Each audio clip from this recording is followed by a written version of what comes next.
One who is a settler the right to see blacks as anything but the race who originally owned the lands and to whom the lands of the Americas also belong.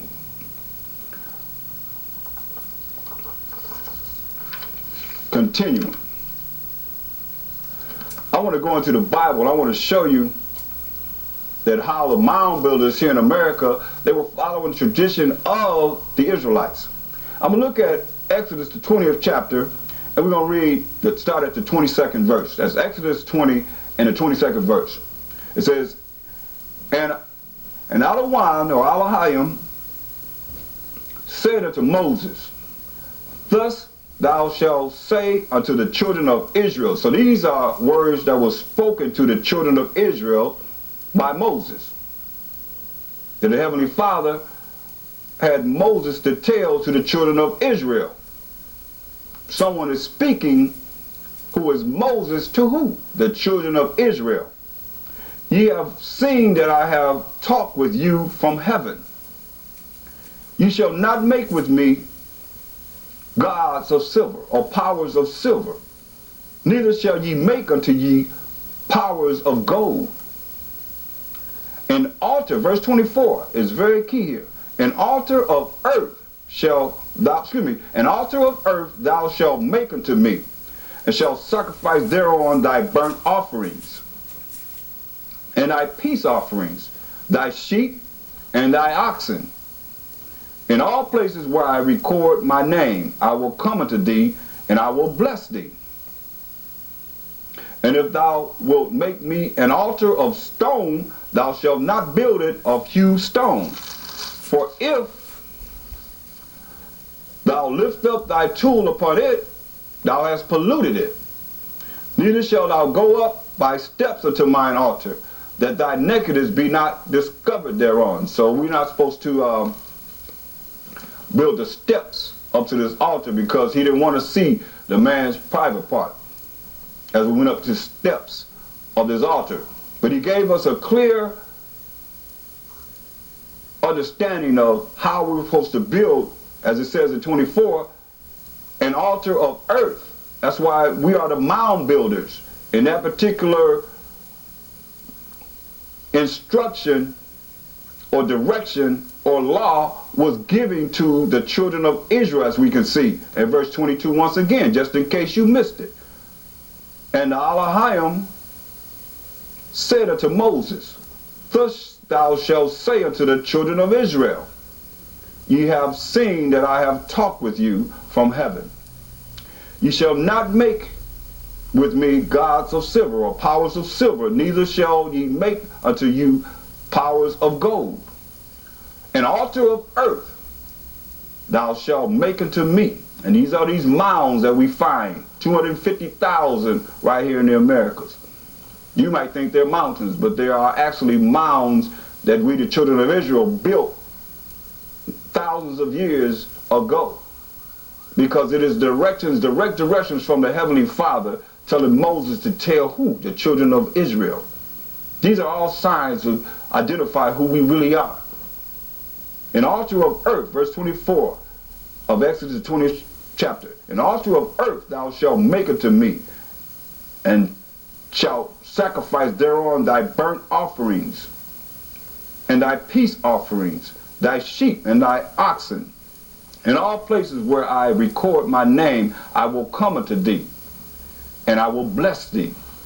So praise our Heavenly Father, Abba Nawa, for allowing us to come back to understand the scriptures and to see that it all correlates with the people that originally came here to America and set up America and had civilization here in America long before the Europeans so-called discovered America.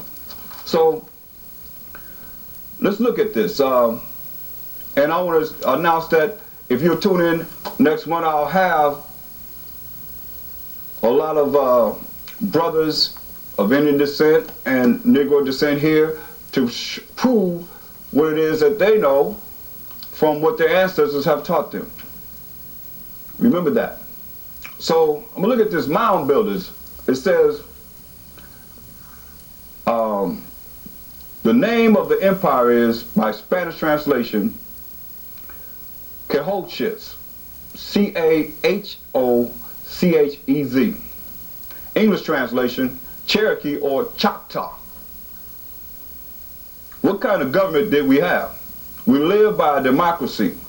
Our democracy was fully established for 3,000 years before the arrival of the first European or on American shores. It consisted of two parts, the North and the Southeastern territories. What is the name of our government? Haudenosaunee, renamed Iroquois Confederacy. Question: how big was the original mound builders civilization of black American people? Answer: our civilization was as far north as Canada, as far south as South America, including Central America and the Caribbean islands, as far east as the Mississippi to Wisconsin and west into Arkansas. Now, the largest pyramid or the mound that we can find in the world is in Mississippi. Isn't that something? Say, today, what states are divided into this land?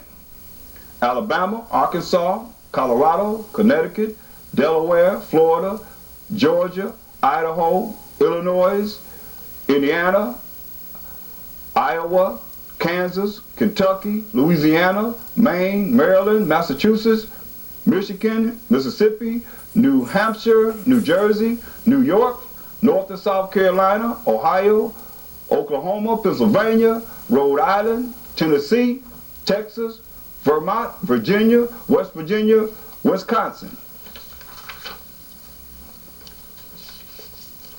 Question: how many people lived during the black American mound builder civilization?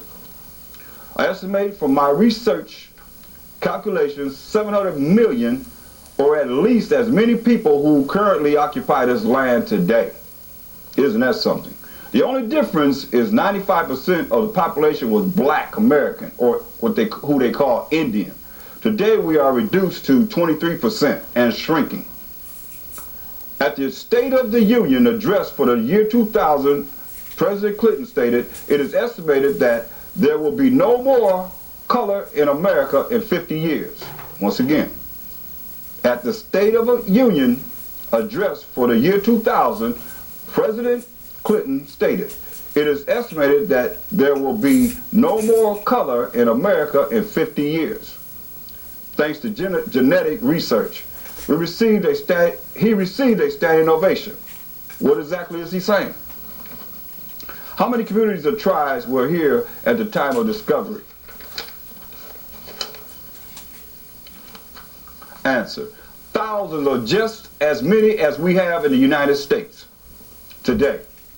Most of the town and city names in the United States are names of the actual villages where black American people lived and flourished for thousands of years. Example: Chesapeake, Illinois, Otto, Pontiac, Wichita, Indian Springs, Tiger, to name a few. The white invading settlers squatted on the black American lands and slowly captured their villages, but never changed the villages' names. I recommend finding the origins of the name of your town or city as a research project for young black Americans. You will be pleasantly surprised at what you will find in the treasures of the hidden history or our story. Question: what was our ancestral form of transportation? Our ancestors traveled by boat through the interlocking waterways of the North, Central, South American continents. All trade was done by boat and interlinking trails. How large was our ancestral trade network? The trade network or economy was based on the development of production from living things. Today, this is called commodities: beans, sugar, tomatoes, silver and gold, etc. Our commodities market trade network of our ancestral or New World civilization was richer, stronger, and more developed than the Old World at that time. Our trade network was very extensive. It expanded from the northeastern seaboard west through the Rockies into Central and South America. We imported metals as far south as Brazil. The Spaniards have never before beheld markets as big as the trading enterprises in our ancestral capital in Central America, according to Bernal Diaz. This is some very pertinent information. I hope that you're taking heed to, because it's very, very vital to our struggle here in America and coming to the realization that we are somebody. We are the children of Israel, and we are the ancestors, or the ancestors of this particular lands, were our mothers and fathers, our forefathers and our foremothers. I hope you enjoyed this edition of Shield of Wisdom, and I hope you continue to watch further episodes of Shield of Wisdom, where I'm bringing you nothing but the truth.